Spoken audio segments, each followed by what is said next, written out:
दीपावली पर कितना सुंदर दरबार लग रहा है, कितना प्यारा, कितना अद्भुत दरबार मन को भा रहा है। क्योंकि हमें श्री राम के रूप में सतगुरु हमें मिले और इससे ही मुझे भाव मिला कि जैसे 14 वर्ष वनवास लौटकर श्री राम अयोध्या में आए तो सबने दीपक जलाए, सबने प्रकाश फैलाया, लेकिन मन में ये भाव बना कि हमें भी पता नहीं कितनों जन्मों से, कितनी सालों के बाद, कितने हमने जन्म लिए हैं, उसके बाद हमें सतगुरु मिला है। और सतगुरु मिलने के बाद में हमारे जीवन में भीतर का प्रकाश फैला है कि हम बाहर में दीपावली बना लेते थे, लेकिन बाहर में दीपावली मनाते थे तो बाहर में ही दीपक जलाते थे, भीतर में तो हमारे जीवन में अंधकार ही रहता था। अंधकार क्या है कि किसी के प्रति ईर्ष्या करना, क्रोध करना, किसी के कुछ मतलब घर गृहस्थी में, परिवार में किसी के कुछ ज़्यादा हो जाता तो मन में ये रहता कि इसके इतना क्यों हो गया, तो ये अंधकार है।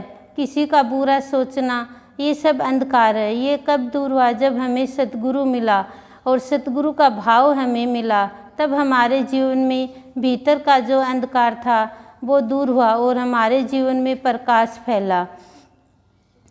तो मन में ये भाव आ रहा है कि हमें गुरु मिलने के बाद में हमें खुद को पता चला कि हमारा जीवन कैसा बना है। पहले हमारा जीवन कैसा था और अब हमारा जीवन कैसा है कि अब हम हर स्थिति और हर परिस्थिति में हमें हंसना आ गया, हमें खिलना रहना आ गया, हम आनंद में रहने लगे। ये किसकी कृपा है? ये सतगुरु की कृपा है। और जो हर पल आनंद में रहता है उसके जीवन में 8 पहर दीपावली होती है। हम तो एक साल में एक बार दीपावली मना लेते हैं और वो भी बाहर की खुशी मना लेते हैं, लेकिन भीतर की खुशी हम मना नहीं पाते। वो भीतर की खुशी हमें सत्संग में मिलती है। जैसे कि मन में ये भाव रहता है कि कोई भी स्थिति आए, कोई भी परिस्थिति आए, कोई भी काम आए, गुरुदेव आपका सत्संग है वो लगन से हम करते रहें, आपका सत्संग है वो हमसे नहीं छूटे, क्योंकि आपने मेरे जीवन में वो दृढ़ विश्वास भरा है।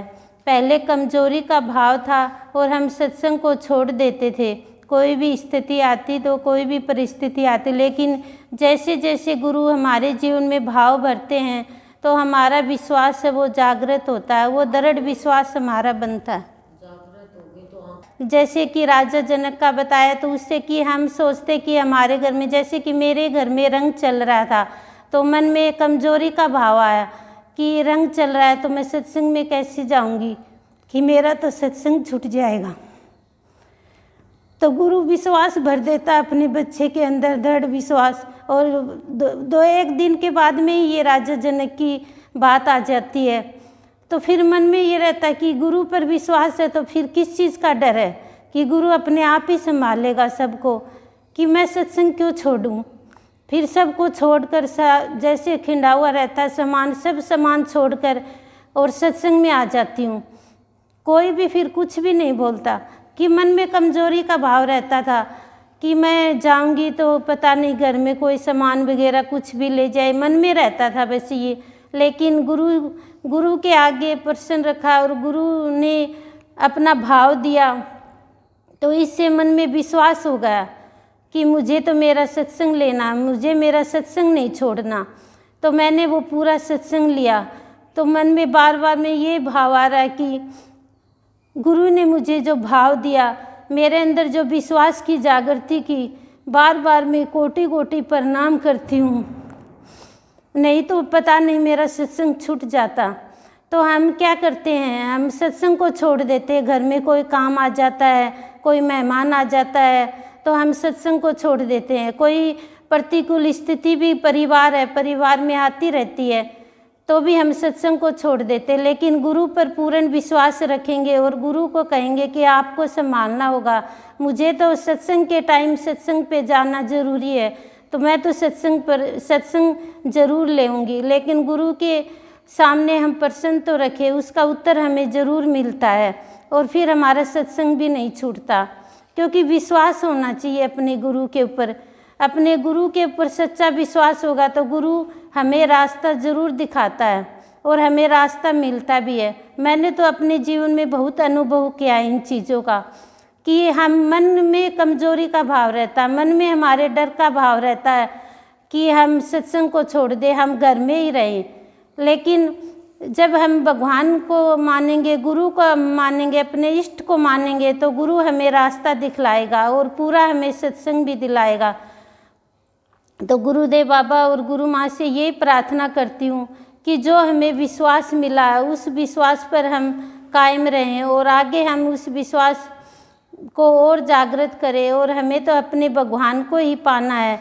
जैसे कि बाहर में हमने दीपक जला लिया, वो तो थोड़ी देर जल के और फिर बुझ जाता है, लेकिन भीतर का दीपक, भीतर का प्रकाश हमें जलाना है। तो भीतर का प्रकाश हरदम हमारा जलता रहे, कभी भी हमारे जीवन में अंधकार नहीं आए, चाहे कोई भी स्थिति आए, कोई भी परिस्थिति आए। भगवान के जीवन में तो कितनी कितनी स्थिति आई, लेकिन भगवान ने तो अपना धर्म है वो नहीं छोड़ा, लेकिन हम अपने धर्म से हट जाते हैं, हम अपने धर्म को छोड़ देते हैं। तो हमें अपने धर्म को अपनाना है, उसको छोड़ना नहीं है। तब हमारा भगवान है हमारी रक्षा करेगा और हर पल हमारा ध्यान रखेगा कि मेरा बच्चा कहाँ जा रहा है, मेरा बच्चा परेशान तो नहीं है, मेरा बच्चा दुखी तो नहीं है। भगवान उसको फिर सहलाएगा, उसको अपना प्यार देगा। तो हम अपने एक इष्ट को मानकर हम भक्ति करें और इसी इष्ट में हम मतलब सभी देवी देवता देखें। फिर हमारी भक्ति निराली भक्ति होगी, प्यार में भक्ति होगी, आनंद में भक्ति होगी। और हम अनेकों में जाएंगे तो हम भटक जाएंगे, हम किसको माने, इसको माने, इसको माने, किसको प्यार दें। लेकिन एक को प्यार देंगे तो उसमें हमें सबका प्यार मिलेगा। ये मैंने सत्संग में आकर अनुभव किया है। जब से मैंने गुरुदेव को माना है तो मैंने गुरुदेव में अनेकों को देख लिया, क्योंकि इसी में सबका प्यार है, इसी में सबका भाव है। हम एक बार मान कर देखें, लेकिन डर के कारण हम मान नहीं पाते। तो आज दीपावली के दिन मन में ये भाव रहता है कि हमें डर जो हमारे अंदर डर है उसको हमें निकालना है, हमें एक इष्ट को मानना है। तभी तो हम कहते कि गुरु की भक्ति सबसे ऊंची भक्ति है और एकदम सरल भी भक्ति है, लेकिन कठिन उनके लिए जिनके अंदर डर है। और नहीं तो ये गुरु की भक्ति बहुत सरल भक्ति है और इस भक्ति में हमें आनंद भी आता है और इस भक्ति में हमारे अंदर हर पल शांति बनी रहती है। तो ये अनुभव मैंने गुरु की भक्ति में आकर ही किया, गुरु के सत्संग में ही आकर किया कि गुरु की भक्ति से ऊंची कोई भक्ति नहीं। लोग तो कहते हैं कि कर्म कांड करते हैं तो ऐसे मन में आए कि जो कर्म कांड करते हैं उनके लिए सावड़ होती है, उनके लिए सूतक होती है, लेकिन जो गुरु की भक्ति कर लेता है उसके लिए न तो सावड़ होती न सूतक होती। सब वार और सब साल सब सम्मान होते हैं गुरु की भक्ति में। ये मैंने अनुभव किया है कि गुरु की भक्ति, तभी तो बोलते कि गुरु की भक्ति बहुत ऊंची भक्ति होती है, लेकिन हम इंसानों ने मान लिया इन चीज़ों को। तो गुरुदेव बाबा और गुरु माँ से यही प्रार्थना करती हूँ कि जो भाव हमें मिलता है उस भाव को हम जीवन में उतारें और हर पल हम आनंद में रहें और प्यार में रहें, भाव में रहें। ओम शांति शांति शांति प्रशांति।